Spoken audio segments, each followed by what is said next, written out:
salah-salahnya memang salah, karena salah juga. Ya, tapi ketika dia menebus itu dengan gol-gol kebaikan, dia pun sujud kembali. Misal, gitu kan? Masuk? Betul, ya. Ini contoh. Banyak. Untuk yang anak-anak, ibu coba bu keluarkan bu hadis untuk anak-anak. Kan ada kumpulannya tuh. Misalnya ada di kitab Mu'jam itu yang diriwayatkan oleh anak-anak. Abdullah bin Abbas, Abdullah bin Umar, sampai 2000 hadis. Cara bergaul dengan orang soleh, cara mendidik anak makan bagaimana. Ya ulam, kan? Khudh biyaminika ma yalik. Sambillah, duhai anakku sayang. Padahal bukan anak Nabi. Anak tamunya Nabi yang bertamu ke Nabi membawa anaknya, dihidangkan makanan oleh Nabi. Lalu karena ingin makan, dia kemudian ingin mengambil, Nabi memberikan arahan, anakku sayang, ambil dengan tangan kanannya yang dekat denganmu. Dekat denganmu-nya itu ditekankan untuk memberikan penguatan pada orang tuanya. Maksudnya kalau ibu bikin makanan lalu dihidangkan, kan ibu paling tahu suami suka apa, anak suka apa, dekatkan dengan yang disukainya. Suami suka ayam, anak suka tempe, kakak suka sambal misalnya kan. Nah, dekatkan. Ya, jangan sampai nanti jatah kakak ingin mengambil jatah ayah ataupun punya adik dan sebagainya. Itu sederhana tapi bermakna. Baik ya, jelas di sini? Nah, ada yang dengan contohnya langsung seperti sholat, ya kan? Ayatnya ada waqimus sholat. Caranya bagaimana? Dijelaskan. Begini contohnya, dari mulai takbir sampai dengan salam. Sebelumnya wudhu dicontohkan oleh Nabi cara wudhu yang benar. Jadi ada yang berupa anjuran yang sifatnya tidak perlu dicontohkan karena orang sudah paham kalau diberitahu begini, mengerti arahnya kemana. Jelas di sini? Baik ya? Nah, jadi ada yang sifatnya perkataan, ada yang sifatnya perbuatan, ada yang sifatnya ketetapan Nabi. Nabi nggak menyampaikan, juga nggak melakukan, tapi Nabi setuju dengan itu. Contoh, bab tentang makan. Khalid bin Walid, seorang panglima, kehidupannya di militer. Kesehariannya tidak seperti manusia sipil. Makanannya normal, bisa makan ayam bakar, kambing guling, kambing rebahan dan sebagainya. Pokoknya banyaklah menunya, kan? Tapi ini harus melakukan tugas-tugas yang situasinya tidak biasa, ya. Maka konsultasi ke Nabi Sallallahu Alaihi Wasallam, ya Rasulullah, ini halal kan? Ya, untuk memastikan itu oleh beliau kemudian coba dihidangkan kepada Nabi Sallallahu Alaihi Wasallam. Setelah sebelumnya tentu ditindak dengan cara yang benar. Ya, apakah kemudian dibakar dan sebagainya. Dob namanya. Dob itu semacam ada bukan kadal ya, lebih seperti agak lebih besar gitu, digurun itu seperti biawak atau kadal besar begitu. Dob namanya itu. Dihidangkan ke Nabi, ya, tapi diam saja, tidak makan, tidak komen.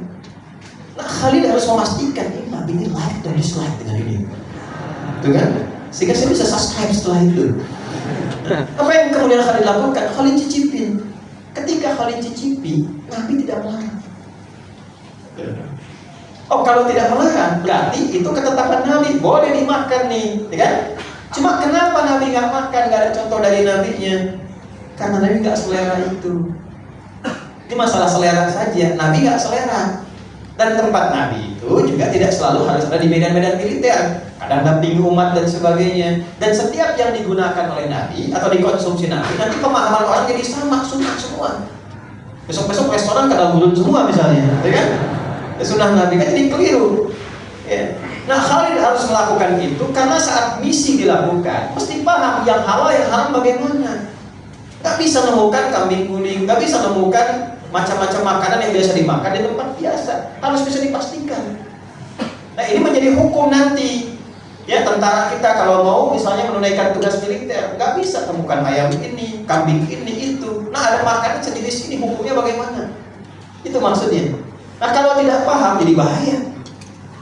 Ntar musuh tahu, nggak usah diserang. Ntar juga mati sendiri tuh katanya nggak makan, ya. Nah, ini diantara contoh-contoh yang bisa kita dapat. Kadang-kadang sifatnya meluruskan.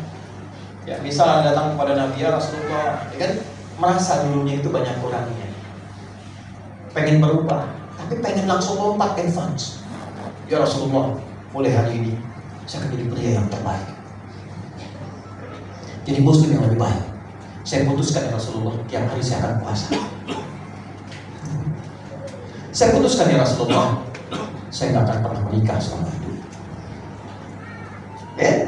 Maka apa yang Nabi katakan? Ya fulan, saya ini Nabi, saya ini ditetapkan oleh Allah sebagai orang yang paling takwa. Tapi saya juga puasa, saya juga makan. Maksudnya apa? Kalau mau puasa boleh, ya. Tapi juga ukur keadaan dirimu supaya tubuhmu mendapatkan haknya. Istirahat, nanti makan lagi. Buka, nanti besoknya puasa lagi. Saya juga Nabi Rasul, tapi saya juga sama seperti Anda, pria. Dan saya menikah. Nabi tunjukkan itu untuk menunjukkan bahwa ini pola hidup itu seperti ini, jangan berlebihan. Kalaupun memang ada kehidupan yang tidak sempat untuk menikah karena kondisi-kondisi yang dibenarkan oleh agama misalnya, tidak ada masalah.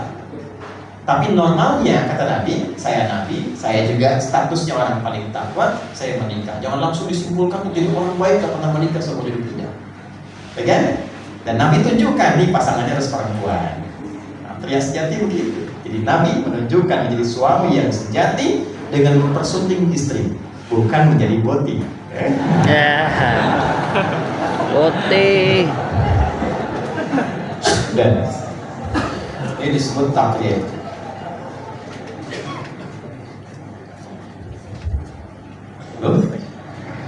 Udah ya? Baik. Nah, jadi kesimpulannya, ini pedomannya, ini penjelasannya. Dua ini nggak bisa dipisahkan. Bagaikan sayap burung, sayap pesawat. Satu bermasalah, nggak akan bisa terbang. Cedera nanti. Cara memahami ini ada di sini penjelasannya. Paham? Baik. Nah, ibu dan bapak sekalian, pelan-pelan ya. Saya sampaikan pelan-pelan dulu. Para sahabat diajarkan oleh Nabi SAW. Dari penjelasan ini berlangsung selama kurang lebih 23 tahun.